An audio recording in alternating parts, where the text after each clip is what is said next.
Hola, queridos hermanos y hermanas de esta clase de introducción al Nuevo Testamento. Esta es la segunda parte de la clase número 8, que estamos analizando el capítulo 7 de los Evangelios. Hoy nos toca hablar acerca del Evangelio según San Marcos. Y bueno, al final usted también podrá tener la oportunidad de ver las tareas, las asignaciones que van correspondientes a este tema. El día de ayer usted tuvo también el video para poder ver el Evangelio de Mateo y hoy corresponde poder estar analizando este Evangelio de Marcos.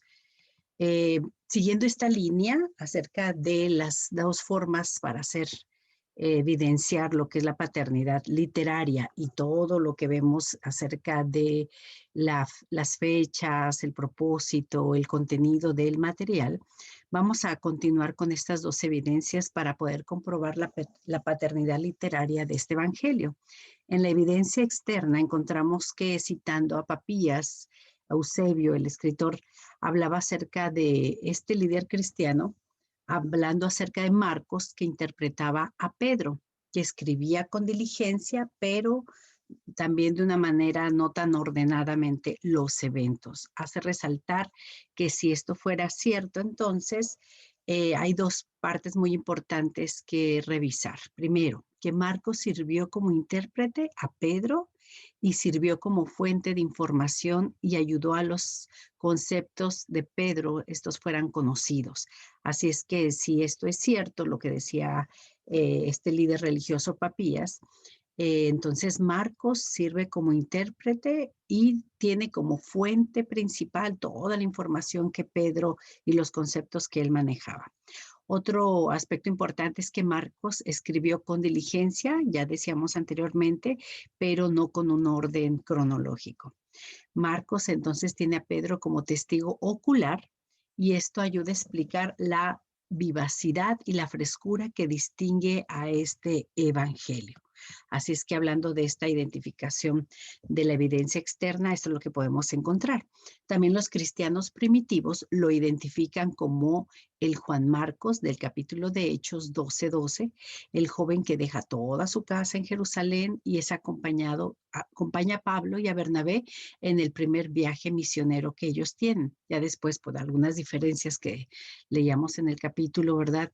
De Hechos, vamos a ver cómo más adelante Bernabé emprende otro viaje con Marcos, pero ya ellos dos solos. Así es que esta fuente, los cristianos primitivos, hace la evidencia externa también, ¿verdad? No solamente de lo que se vive en el Evangelio o la identificación de los verbos, los dichos, la narrativa de Jesús, sino que los primeros cristianos corroboran también la autenticidad de la autoría de Marcos. Después vemos cómo Marcos fue de ayuda a Pablo. Si nosotros leemos más adelante las cartas de Pablo, vamos a ver las referencias que hace acerca de Marcos. Así es que es muy probable que Marcos sea el joven que seguía a Jesús en su arresto y que más adelante es capturado después por los soldados romanos. En cuanto a la fecha, la época más probable para que nosotros tengamos una evidencia de la escritura de este evangelio parece ser a finales del año 50 después de Jesucristo. Y esto ha afirmado que entonces sería el primer evangelio escrito. Así es que si el libro de los Hechos fue fechado a finales del año 60, Lucas es muy probable que pudo haber usado el Evangelio de Marcos en la escritura tanto del Evangelio de Lucas como para escribir el libro de los Hechos. ¿Cuál es el plan que podemos encontrar en este Evangelio? Bueno, en el Evangelio de Marcos está organizado un plan simple. Ustedes va a encontrar en su narrativa que él comienza con el ministerio de Juan el Bautista, a diferencia de Mateo, que hace toda esta parte genealógica. Pues en el caso de Marcos es más simple. Comienza con el ministerio de Juan el Bautista, después el bautismo, el ministerio de Jesús, la muerte y la resurrección de él. Así es que sus eventos son un poquito más breves y más directos. Dentro de sus características principales, Marcos se centra en las acciones de Jesús más que en sus palabras. Se centra en la parte emocional de Cristo. Nos va a hablar acerca de cómo Él sintió compasión, cómo Él sintió indignación, cómo sintió dolor y cómo sintió la preocupación dentro del ministerio en relación con la gente que lo escuchaba, lo seguía y pedía su ayuda. Marcos brinda una atención especial en la preparación que Jesús hace con los discípulos para poderlos equipar y darle las herramientas tan necesarias para el ministerio que iban a tener a futuro.